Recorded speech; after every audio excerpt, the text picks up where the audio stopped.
Get ready for transcription. 5, 4, 3, 2, 1. Start.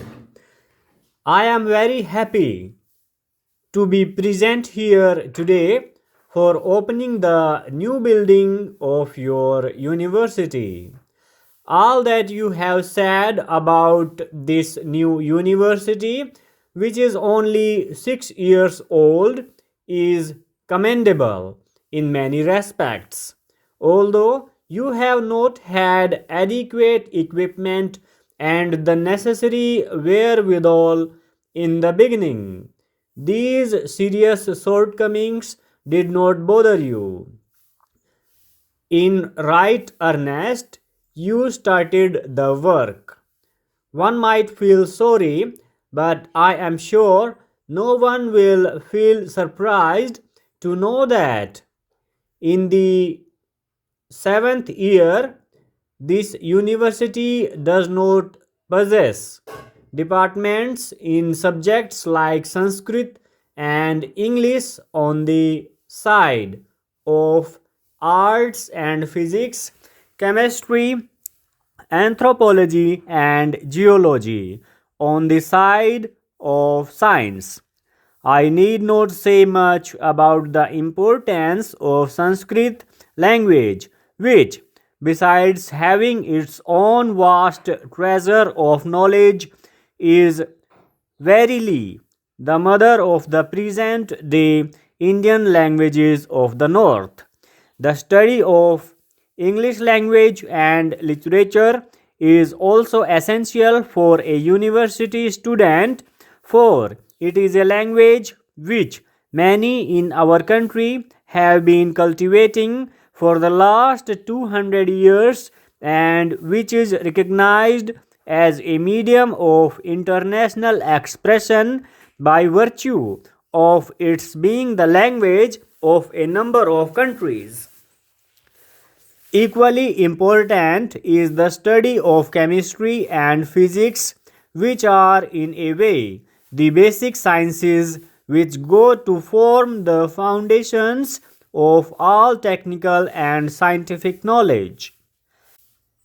As for anthropology and geology, these two subjects have special significance for your state, inhabited as your state is by a number of tribal people speaking different tongues and having different customs and possibly belonging to different ethnic groups. No other state in India provides such favorable conditions and opportunities for the study of anthropology as yours. In respect of geology also, I feel that its study should have special importance for the University of Guwahati for the benefit of not only Assam but the whole country. Assam is so rich in mineral wealth which is yet to be tapped. And so far as the production of oil goes, your state has its virtual monopoly in India. I am glad you have not been discouraged by these shortcomings, but you are endeavoring to create departments in these subjects as early as possible. I have not the least doubt that the government of India will, on their part, do all that is possible to enable you to do so. I must congratulate you on maintaining high academic standards in your university. It has been said in certain quarters that for the last few years some of our universities have relaxed their standards. I cannot verify how far it would be correct to say so, but if there is any truth in it, this trend is to be deplored and discouraged because universities must always look ahead and after imparting education must of necessity, be upright, even strict, in the matter of conferring degrees, destinations, or honors. You have done the right thing in sticking to this ideal from the very beginning. I am one with you that in order to be fully useful to the people for whom a university serves, it ought to be a teaching body. I am glad that in your planning you have kept this point in view. I hope the building which you have been good enough to invite me to open today marks the beginning of your undertaking in that direction. Apart from imparting education, which is after all the real aim of a university, it will also help you to coordinate and centralize your academic activities. What has partially pleased me in the Vice Chancellor's address is his reference to the fact that your university is likely to provide a great meeting place for the different racial and linguistic groups inhabiting Assam. My own view is that a university, besides being a seat of learning, should also be a center of real cultural activity. For the mixing of people professing different faiths, speaking different tongues, and having different customs and traditions, no other place can be more suitable than a university.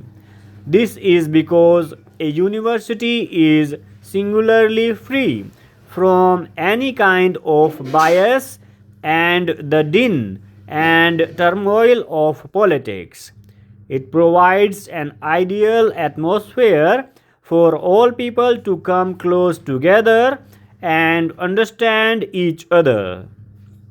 I need hardly point out that you will be rendering a great service not only to your state but to the whole of India if you keep this objective before you.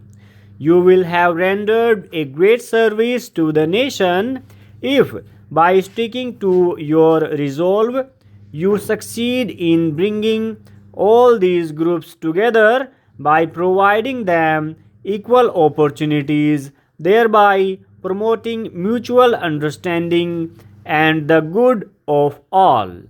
I am thankful to the Vice Chancellor for having invited me to open this building and for giving me an opportunity to address you today.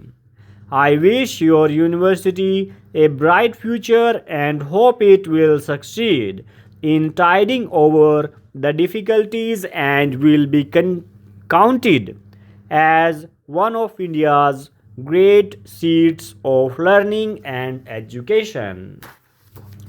Sir, even though the bill comes to this house for the first time, I had touched upon this subject in my budget speech in May last, and its principles figured prominently in the course of the general discussion on the budget. The two booklets explaining generally the new taxation proposals have also been circulated to the honorable members of this House.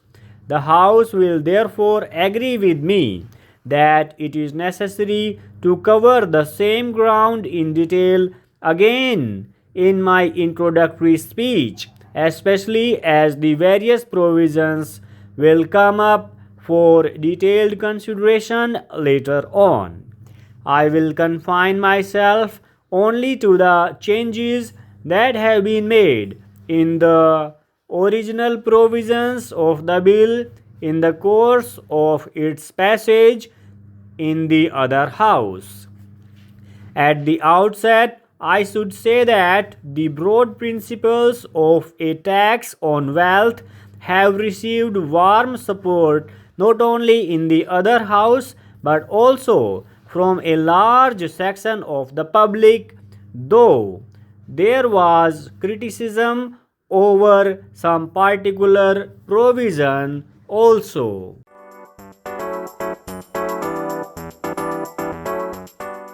Full stop.